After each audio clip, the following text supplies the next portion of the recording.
नमस्कार, career TV में आपका एक बार फिर से बहुत बहुत स्वागत है। आज हम बात करने वाले हैं एक ऐसे इंपॉर्टेंट टॉपिक के बारे में जिससे अक्सर कंफ्यूजन क्रिएट होती रहती है। जी हाँ, आप में से बहुत सारे लोगों का सपना होता है प्रोफेसर बनना। तो हम लोग बस ये सोच के रह जाते हैं कि एक ऐसी नाव है जिसको बैठ करके पार करना बहुत मुश्किल है। जी नहीं, आसान है। आज की वीडियो में प्रोफेसर बनने से रिलेटेड सारी इंफॉर्मेशन आपके पास होगी।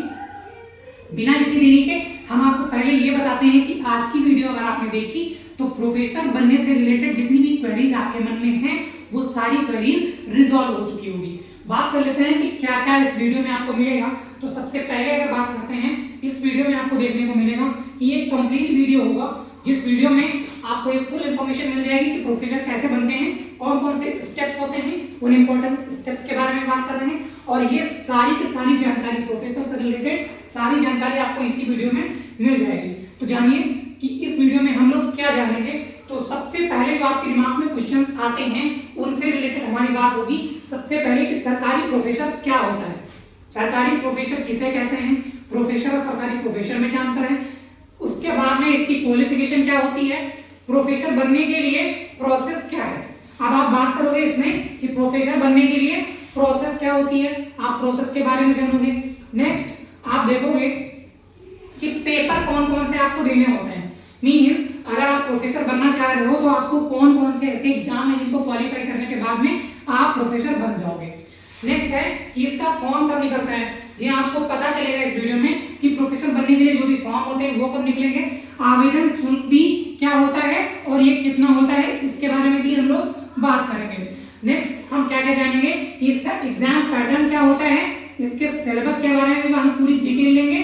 फिर इसकी सैलरी कितनी होती है, मोस्ट इंपॉर्टेंट क्वेश्चन यहाँ पे है, सैलरी कितनी होती है और सबसे ज्यादा अट्रैक्टिव क्वेश्चन भी यही है। फिर इसकी सबसे लास्ट में हम देखेंगे कि हम और आप मिलकर इसकी प्रिपरेशन कैसे कर सकते हैं कि हम भी अपने आप में अपने नाम के आगे प्रोफेसर लगा सकें और हम एक यूनिवर्सिटी में या किसी भी महाविद्यालय में प्रोफेसर बन सकें।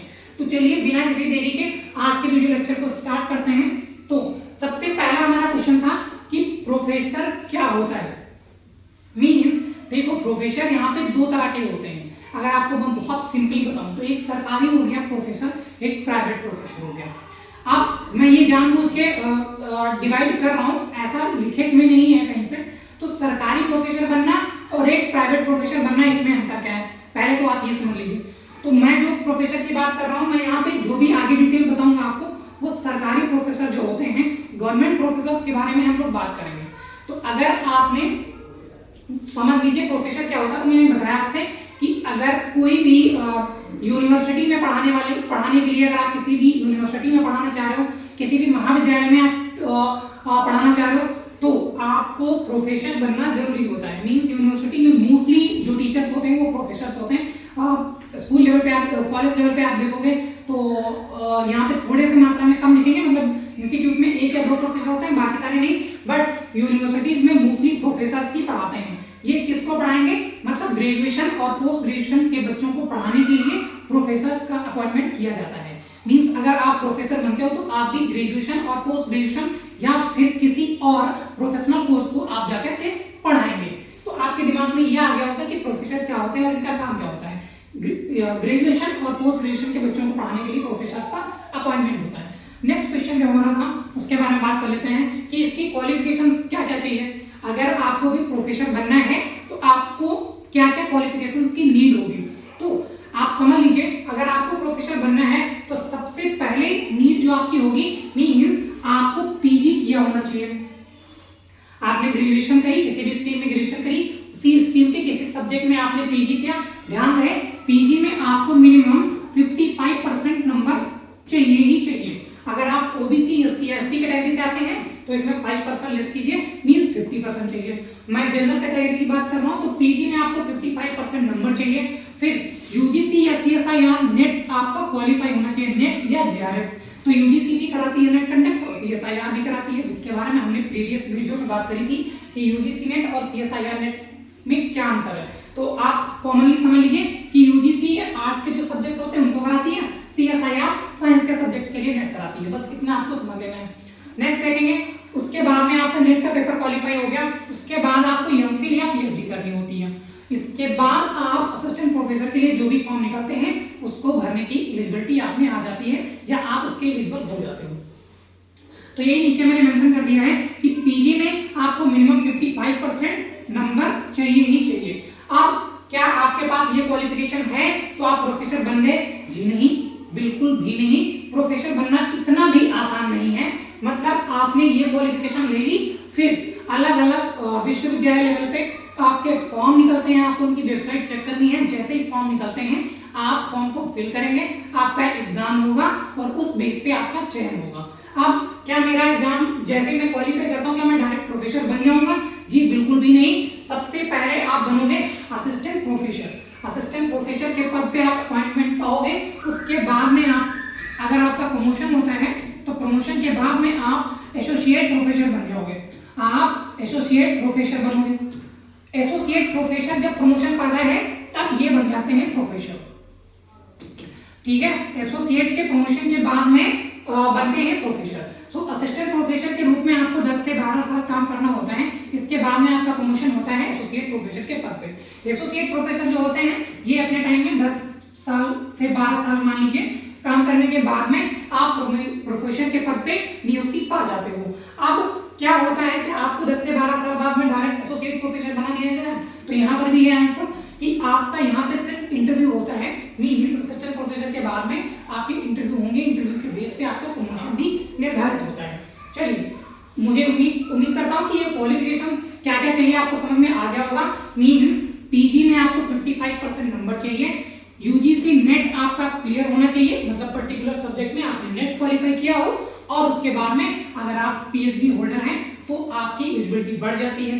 जी हाँ, यहाँ पे एक चीज रुकने की है कि अगर आपने नेट क्वालिफाई कर लिया है और आपके पास पीजी है और आपने नेट क्वालिफाई कर लिया तो भी आप असिस्टेंट प्रोफेसर बनने के लिए एलिजिबल हो चुके हो। बट यूनिवर्सिटीज जो होती हैं, यूनिवर्सिटीज में उनको प्रायोरिटी दी जाती है जिन्होंने पीएचडी के बाद में असिस्टेंट प्रोफेसर के लिए अप्लाई किया होता है। तो उम्मीद करते हैं ये चीजें आपको समझ में आ रही होंगी। मींस नेट करके भी या नेट या जेआरएफ करके भी आप पीएचडी प्रोफेसर के लिए अप्लाई करने के लिए एलिजिबल हो जाते हो। बट मान लीजिए एक यूनिवर्सिटी है, वहां पे 5 पद निकले हुए प्रोफेसर के किसी भी पर्टिकुलर सब्जेक्ट में, तो वहां पे पहले प्रायोरिटी दी जाएगी कि पर्टिकुलर सब्जेक्ट में आपकी पीएचडी है क्या। अगर पीएचडी है देन वो पहले उनको कंसीडर करेंगे, अगर नहीं है तो नेट और जेआरएफ वाले भी एलिजिबल होते हैं। ये बात सही है। उम्मीद करते हैं ये चीज आपको समझ में आ गई होगी। नेट और जेआरएफ के बाद में भी आप प्रोफेसर, असिस्टेंट प्रोफेसर के लिए एलिजिबल हो और पीएचडी के बाद में भी वरीयता पीएचडी वाले को मिलती है। बस इतना सा ध्यान रखना है। आगे देखते हैं तो प्रोफेसर बनने का प्रोसेस क्या है। ये एक बहुत इंपॉर्टेंट क्वेश्चन है जहां पे लोग अटक जाते हैं, जिसको बहुत बड़ा एक तरह से हवा माना जाता है कि ऐसा हुआ है, ऐसा शैतान, इसको हम नहीं पार कर पाएंगे, हम नहीं बन सकते। जी नहीं, बहुत आसान है। मैंने कहा प्रोसेस क्या है, तो सबसे पहले आपके पास मैंने कहा पीजी तो आपने कर लिया, ठीक है। पीजी के बाद में आपने मान लीजिए यूजीसी से किया है तो यूजीसी नेट या जेआरएफ का एग्जाम होता है, उसको आपने कंडक्ट, जो एग्जाम कंडक्ट होता है इसको आपने क्लियर कर लिया, ठीक है। मैं भी बात करता हूँ कि यूजीसी नेट जेआरएफ का भी पैटर्न क्या होता है, और प्रीवियस वीडियो में भी मैंने इस बारे में बात करी थी। आप कहिएगा तो मैं डिस्क्रिप्शन बॉक्स में इसको लगवा दूंगा, ठीक है। तो पीजी कर लिया आपने, यूजीसी नेट और जेआरएफ कर लिया, उसके बाद में आप एलिजिबल हो चुके हो असिस्टेंट प्रोफेसर के लिए। बट अगर आपने उसके बाद में पीएचडी भी कर ली देन आपको प्रायोरिटी भी दी जाएगी। मतलब 10 अगर एप्लीकेंट हैं उनमें से अगर मान लीजिए 5 जो पीएचडी होल्डर हैं उनको पहले कंसीडर किया जाएगा, बाद के 5 के लिए नेट और जेआरएफ को देखा जाता है, ठीक है। तो ये प्रोसेस है आपको प्रोफेसर बनने में जो जरूरी होगी। मींस आपने पीजी किया, नेट जेआरएफ किया और पीएचडी करी, मींस आप असिस्टेंट प्रोफेसर बनने के लिए एलिजिबल हो चुके। पीएचडी नहीं भी करी है वो भी हो चुके हो। मैं आपको बार बार ये क्लियर कर रहा हूँ, डरने की कोई भी बात यहाँ पे नहीं है। अब ये बात आती है कि पीएचडी मतलब जैसे पीजी तो हमने कर ली, पीजी का पैटर्न बताया, नेट का पैटर्न क्या होता है और पीएचडी का पैटर्न क्या होता है, इसके बारे में भी हम लोग आगे बात करते हैं। तो है कि पेपर कौन कौन से देने होते हैं, प्रोफेसर बनने के लिए कौन कौन से पेपर देने होते हैं। तो मैंने आपको अभी बता दिया कि आप यूजीसी या सीएसआईआर नेट कर लिया आपने, ठीक है। फिर आपका नेट क्लियर हो गया, नेट के बाद में पीएचडी अगर आप करना चाह रहे हो तो पीएचडी के लिए भी एंट्रेंस एग्जाम होता है, पीएचडी के लिए भी प्रवेश परीक्षा होती है। अब इस प्रवेश परीक्षा में किस तरह से क्वेश्चन होते हैं ये भी आपको सोचने की बात है। तो इस प्रीवियस परीक्षा में जो भी आपका पर्टिकुलर सब्जेक्ट है उस सब्जेक्ट के रिगार्डिंग तो क्वेश्चन रहते ही रहते हैं, उसके साथ साथ आपको रिसर्च मैथडोलॉजी के भी क्वेश्चंस देखने को मिलते हैं और उसके साथ में जीएस और करंट अफेयर्स के भी क्वेश्चन देखने को मिलते हैं। तो आप, मुझे लगता है ये चीजें समझ में आ गई होंगी आपको कि पेपर कौन से, सबसे पहले आपको नेट का पेपर देना है। नेट का पेपर क्वालिफाई हो गया मींस आप एलिजिबल हो चुके हो, बट अपनी प्रायोरिटी को और बढ़ाने के लिए, प्रायोरिटी को ज्यादा फिट बैठने के लिए आप पीएचडी भी कर सकते हो। पीएचडी करने के लिए बहुत सारी जो भी अलग अलग यूनिवर्सिटीज हैं वो एंट्रेंस एग्जाम कंडक्ट कराती हैं। तो अब इसमें भी थोड़ा सा रहता है कि कुछ जो पीएचडी के लिए जो एंट्रेंस एग्जाम होता है इनमें रिटन भी होता है, ठीक है, एक तो रिटन एग्जाम होता है और फिर इसके बाद में इंटरव्यू भी होता है। अब आप ये समझो कुछ यूनिवर्सिटीज ऐसी हैं कि अगर आपने जेआरएफ क्वालिफाई किया है, अगर आपने जेआरएफ किया है तो ये डायरेक्ट आपको इंटरव्यू में एक्सेस दे देती है, मींस रिटन एग्जाम से आपको छुट्टी मिलती है। बट बहुत सारी यूनिवर्सिटीज चाहे आपका नेट हो या जेआरएफ हो, आपको रिटन एग्जाम देना है तभी पीएचडी की एंट्रेंस एग्जाम में आप मतलब एंट्रेंस एग्जाम में आप बैठोगे। उसके बाद में ही अगर आपने रिटन टेस्ट दिया, इंटरव्यू में भी अच्छे नंबर लेके फिर आप देखेंगे, उनकी मेरिट बनाएंगे, उस हिसाब से वो आपको सीट अलॉट करते हैं। उम्मीद करते हैं ये समझ में आ गया होगा कि पेपर कौन कौन से देने होते हैं। तो पहले तो आपको नेट का पेपर देना है। नेट क्वालिफाई करने के बाद में अगर आप प्रायोरिटी बढ़ाना चाह रहे हो, एलिजिबल आप यहीं पे हो गए हो, पीएचडी के लिए आपको बढ़ाने के लिए, अपनी प्रायोरिटी को फिक्स करने के लिए आपको पीएचडी करनी है। और पीएचडी के लिए कौन कौन से एग्जाम, एक रिटन टेस्ट, दूसरा इंटरव्यू, ठीक है। अब चलते हैं आगे जो मेन क्वेश्चन है हमारे कि फॉर्म कब निकलता है। तो अब मैंने आपको बता दिया कि पहली चीज कौन कौन से पेपर देने हैं, तो नेट का पेपर देना है। तो नेट में जो फॉर्म निकलता है, एक को बोलते हैं हम जून साइकिल, ये 2 बार निकलता है साल में, और दूसरे को बोल देते हैं दिसंबर साइकिल। तो जून साइकिल जो होता है, जैसे अभी दिसंबर साइकिल का पेपर चल रहा है, नेट के पेपर हो रहे हैं इस समय, ठीक है। तो जून साइकिल और दिसंबर साइकिल मतलब साल में 2 बार पेपर होते हैं, आप चेक कर सकते हो। इसके जो फॉर्म है वो अप्रैल में आपको देखने को मिल जाते हैं और इसके भी अक्टूबर के लास्ट या नवंबर के फर्स्ट वीक या सेकंड वीक तक आपको देखने को मिल जाते हैं। तो ये आप नेट यहाँ से फॉर्म भर सकते हो जो निकलते हैं। फिर आपकी बात आती है कि पीएचडी के लिए कैसे कैसे फॉर्म, या हमें डायरेक्ट अगर मान लो हमने पीएचडी भी कर ली है तब हमें कब फॉर्म देखने को मिलेंगे। तो अगर आप पीएचडी करना चाह रहे हो तो पीएचडी के लिए जैसे ही आपकी कोई भी पीजी का कोर्स कंप्लीट होता है तो बहुत सारी यूनिवर्सिटीज अपने पीएचडी एंट्रेंस एग्जाम के लिए एग्जाम कंडक्ट करवाती हैं। अगर आपकी पीएचडी भी हो चुकी है या आपको देखना है सिर्फ असिस्टेंट प्रोफेसर के लिए फॉर्म, तो इसके लिए जो अलग अलग कॉलेज और यूनिवर्सिटीज हैं वो उनकी आपको जो उनकी ऑफिशियल वेबसाइट है उसको आपको रेगुलरली चेक करते रहना है कि कब ये असिस्टेंट प्रोफेसर का फॉर्म निकालेंगे। मैंने बताया आपसे कि डायरेक्ट प्रोफेसर नहीं बनते, आप सबसे पहले अपॉइंटमेंट आपका होगा असिस्टेंट प्रोफेसर के लिए, उसके बाद में होगा एसोसिएट प्रोफेसर बनोगे, उसके बाद प्रमोशन होगा तब आप प्रोफेसर बनोगे। सो फॉर्म कब निकलता है मैंने बता दिया, नेट तो मैंने बता दिया। उसके बाद में अगर आपका नेट क्लियर है, पीएचडी भी अगर आपने की है या नहीं की है, अगर आप सिर्फ असिस्टेंट प्रोफेसर के फॉर्म की बात कर रहे हो तो आपको अलग अलग कॉलेज और विश्वविद्यालय की जो ऑफिशियल वेबसाइट है उसको रेगुलरली चेक करते रहना है और उस पर जब भी फॉर्म आता है आप अप्लाई कर दोगे। अब ये कब फॉर्म निकालते हैं ये लोग, तो इनका बिल्कुल फिक्स नहीं होता, मतलब जैसी जैसी इनमें रिक्वायरमेंट हुई, मतलब साल के बीच में भी ये फॉर्म कभी भी निकाल सकते हैं। अगर इनकी रिक्वायरमेंट है तो ये फॉर्म तुरंत निकाल देंगे। तो आपको इनकी वेबसाइट जो भी ऑफिशियल वेबसाइट है थोड़ा सा टच में रहना है। अगर आप एक प्रोफेसर जैसे प्रतिष्ठित पद के लिए जा रहे हो तो आपको थोड़ा सा अवेयर, थोड़ा सा कॉशियसनेस आपको दिखानी ही होगी, अवेयरनेस आपको रखनी ही होगी। नेक्स्ट है इनका आवेदन शुल्क कितना होता है जो भी फॉर्म होते हैं। तो आपको मैंने बताया पहला पेपर देना है नेट का। नेट के पेपर में पेपर की जो फीस होती है वो 3 तरह से डिवाइड होती है। अगर आप अनरिजर्व कैटेगरी माने जनरल के हो, ओबीसी और एससी एसटी या जैसी भी कैटेगरी है आपके हिसाब से, तो उसकी फीस भी अलग अलग होती है। जैसे इसकी मान लीजिए 550 है तो इसकी 500 अगर 50 है तो इसकी 1100 होगी। इसकी फीस कितनी होगी, 1100 होगी। तो इस तरह से आपको समझ में आ गई होंगी चीजें। तो इस तरह से इनका वेरिएशन रहता है, आप देख सकते हो।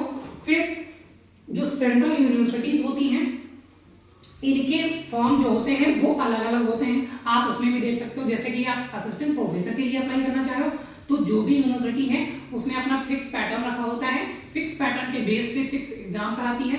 जो एग्जाम कराती है एग्जाम का शुल्क सब में वेरिएशन देखने को मिलेगा। मतलब आप इलाहाबाद यूनिवर्सिटी देखोगे, दिल्ली यूनिवर्सिटी देखोगे तो उनके आवेदन शुल्क में आपको अंतर नजर आएगा, ठीक है। तो उसका फिक्स नहीं होता, नेट का फिक्स है, इसलिए आपको बता दिया जाता है। चलिए आगे की बात करते हैं। आगे आता है आपका एग्जाम पैटर्न क्या होता है। जो भी प्रोफेसर बनने के लिए एग्जाम रिक्वायर्ड हैं उन एग्जाम्स का पैटर्न क्या होता है। तो मैंने कहा सबसे जो आपका प्राइमरी एग्जाम नेट जिसे कहते हैं, जिसके बिना आप कुछ भी नहीं हो, अगर आप प्रोफेसर बनने के बारे में सोच रहे हो, तो नेट का जो पेपर होता है इसके बारे में पीछे वीडियो में बात हो चुकी है, इसलिए मैं नेट को बहुत ज्यादा लाइव यहाँ पे नहीं ला रहा, बार बार ये नहीं बोल रहा, मैं आई बटन पे या डिस्क्रिप्शन में लिंक लगवा दूंगा, आप देख लीजिएगा नेट और जेआरएफ में क्या डिफरेंस होता है, पैटर्न क्या होता है, सिलेबस क्या होता है, सब के बारे में डिटेल में बात करी गई है। यहाँ पे हम शॉर्ट में समझ लेते हैं। सो नेट के पेपर में बेसिकली 2 पार्ट होते हैं, फर्स्ट पार्ट बोलोगे, सेकंड पार्ट बोलोगे।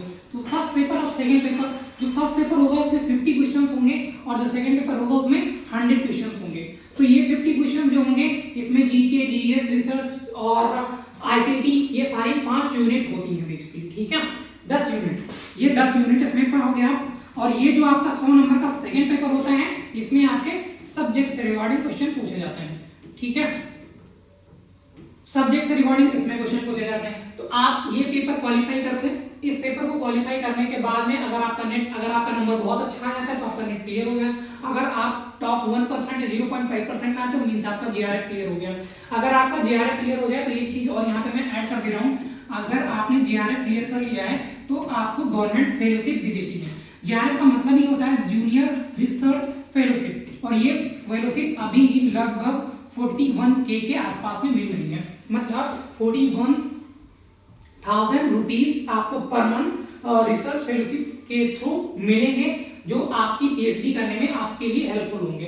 अब ये कब पैसे मिलेंगे, क्या आपने जैसे आपने क्लियर किया जेआरएफ आपका निकला तुरंत मिलना स्टार्ट हो जाएंगे? जी नहीं, बिल्कुल आपको उसके लिए जैसे ही आप किसी भी यूनिवर्सिटीज में पीएचडी के लिए एनरोलमेंट लेते हो फिर आपको ये मिलना स्टार्ट हो जाता है। मींस कह सकते हो कि ये आपको पीएचडी करने के लिए ही मिलता है, ठीक है, फेलोशिप आपकी ये रिसर्च के लिए ही है, ठीक है। बात कर रहे थे एग्जाम पैटर्न की, तो नेट मैंने बता दिया, पीएचडी का मैंने बताया। अब पीएचडी का क्या होता है एग्जाम पैटर्न, जैसे ही आपने रिटर्न दिया, इंटरव्यू दिया, पीएचडी आपकी क्लियर, पीएचडी में एंट्रेंस एग्जाम में आपका नाम आ गया, आपकी पीएचडी भी हो गई। अब बात करते हैं कैसे पैटर्न के बारे में। मान लीजिए आपका नेट भी क्लियर है, पीएचडी भी क्लियर है, अब आप देखोगे असिस्टेंट प्रोफेसर का जब भी फॉर्म आएगा, ठीक है, अब आप किसकी बात करोगे? असिस्टेंट प्रोफेसर के लिए। तो ये असिस्टेंट प्रोफेसर के लिए जब फॉर्म आएगा, इसका जो पैटर्न होगा इसके बारे में कैसे बात करेंगे। तो असिस्टेंट प्रोफेसर के लिए जो फॉर्म आते हैं, तो इसमें आप ये समझो बिल्कुल फिक्स पैटर्न तो नहीं देते, अलग अलग यूनिवर्सिटीज ने अलग अलग अपने नॉर्म्स तय कर रखे हैं, उन्हीं के अकॉर्डिंग अपना काम करते हैं। मेन इंपॉर्टेंट जो है आपको अपने सब्जेक्ट की जानकारी होनी चाहिए, ठीक है, सब्जेक्ट के साथ में आपको रिसर्च मैथोडोलॉजी के बारे में जाननी होनी चाहिए जानकारी। रिसर्च मैथोडोलॉजी के बाद में आप थोड़ी सी जानकारी आपको जीएस की भी होनी चाहिए। जीएस के साथ में आपको जो सीए मींस करंट अफेयर, इसके बारे में भी आपको पता होना चाहिए। Means subject, research methodology, GS और करंट अफेयर, इन सब का मिक्सचर आपको एग्जाम में अक्सर देखने को मिलता है। मैंने फिर से कहा है कि ये यूनिवर्सिटीज पे डिपेंड करता है कि वो एग्जाम के पैटर्न को कैसे सेट करती हैं, बट सबका मतलब यूनिवर्सिटी टू यूनिवर्सिटी वेरी करता है, बट एक यूनिवर्सिटी का फिक्स है, मतलब इलाहाबाद यूनिवर्सिटी का अभी पीएचडी का फॉर्म चल रहा है, आप लोग देख सकते हो, तो उसमें अगर आपको एनरोलमेंट लेना है मतलब, तो फिर पीएचडी के वहाँ पे नॉर्म्स तय हैं। फिर अगर वहाँ से आपने पीएचडी कर ली, अगर वहाँ पे उन्होंने उसका फॉर्म निकाला असिस्टेंट प्रोफेसर का, वहाँ पे भी वो फिक्स कर रखे हैं कि हमारे पास में सब्जेक्ट के इतने क्वेश्चन आएंगे, रिसर्च मैथोडोलॉजी के इतने क्वेश्चन आएंगे, जीएस के इतने क्वेश्चन आएंगे, ऐसे करके उन्होंने डिवाइड कर रखा होता है। तो इसके लिए आपको रेगुलरली वेबसाइट चेक करते ही रहना है।